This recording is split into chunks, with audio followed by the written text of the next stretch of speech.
In the late 1990s and early 2000s, one name defined the world of mobile phones: Nokia.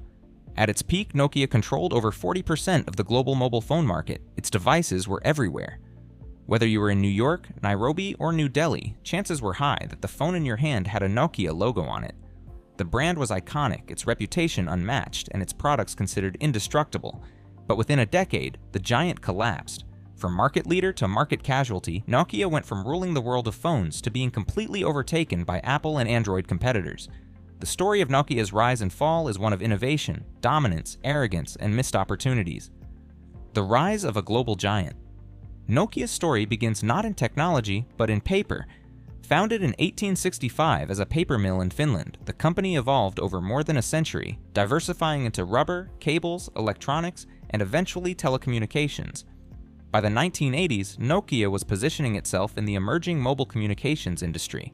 The company had a unique advantage. Finland was one of the first countries to adopt digital mobile networks, and Nokia was at the forefront of developing GSM technology, the global standard for mobile communications.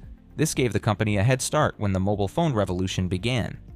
By the mid-1990s, Nokia's phones were not only technologically advanced, but also stylish and user-friendly. Models like the Nokia 3310 became cultural icons. With long battery life, durability, and games like Snake, Nokia phones defined an entire generation's experience with mobile technology. Market domination.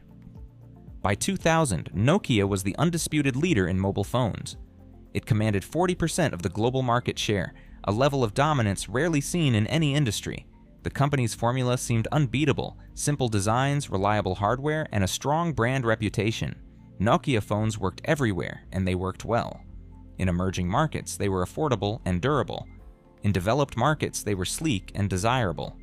At its peak, Nokia's market capitalization was over $300 billion, making it one of the most valuable companies in the world. Its CEO at the time, Jorma Ollila, was celebrated as a visionary leader. Nokia was not just a phone company, it was a symbol of Finnish innovation and global success. The seeds of decline. But while Nokia was dominating, the industry around it was evolving. The early 2000s saw the rise of smartphones, devices that combined phones with internet connectivity, multimedia, and applications. Companies like BlackBerry and Palm were early movers, but the real disruption came in 2007 when Apple introduced the iPhone. The iPhone wasn't just another phone, it was a paradigm shift. Touchscreens, app stores, and seamless integration of software and hardware changed what consumers expected from a device. Suddenly, phones were not just for calls and texts, they were portable computers. Nokia, however, failed to adapt quickly. The company was deeply invested in its Symbian operating system, which had been successful for basic feature phones but was outdated compared to Apple's iOS. While Symbian was clunky and fragmented, iOS was smooth, user-friendly, and had a growing ecosystem of apps. Arrogance and missteps. Internally, Nokia struggled with bureaucracy and complacency. The company's leadership underestimated the threat posed by Apple and later by Google's Android. Instead of aggressively pivoting to new software, Nokia doubled down on its existing systems. Developers complained that Symbian was difficult to work with. Consumers complained that Nokia's early smartphones felt outdated compared to competitors. By the time Nokia tried to overhaul its software strategy, it was already falling behind. In 2011, Nokia made a bold move by partnering with Microsoft. The company abandoned Symbian and adopted Windows Phone as its primary platform. The partnership was meant to combine Nokia's hardware expertise with Microsoft's software ambitions, but the strategy failed. Windows Phone never gained significant market share, and the decision alienated both developers and customers. The fall. By 2012, Nokia's market share had plummeted.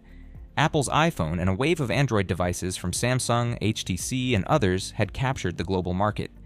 Nokia's once loyal customer base migrated to new platforms that offered better features, smoother experiences, and larger app ecosystems. The decline was swift and brutal. From dominating the market with 40% share, Nokia's global presence fell to single digits. The company that had once been a symbol of mobile innovation was now struggling to survive. In 2014, Microsoft acquired Nokia's mobile phone business for $7.2 billion. It was the end of an era. The Nokia brand, once synonymous with mobile phones, was effectively erased from the smartphone market. Microsoft itself would later write off the acquisition as a failure, abandoning its phone ambitions altogether. Lessons from Nokia's collapse. Nokia's rise and fall offers powerful lessons for businesses and innovators. First, dominance today doesn't guarantee dominance tomorrow. Nokia was at the top of the world, but its leadership failed to see the scale of the disruption coming. In technology, the landscape can change overnight, and companies must adapt quickly or risk extinction. Second, arrogance is dangerous.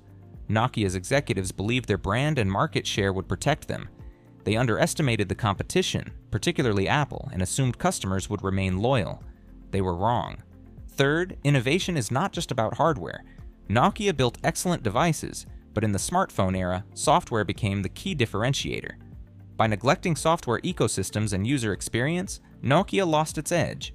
Finally, strategic partnerships must be chosen carefully. The alliance with Microsoft was bold, but it tied Nokia's fate to a platform that never gained traction. Instead of finding new growth, the partnership accelerated the decline. Closing Nokia's story is both inspiring and tragic.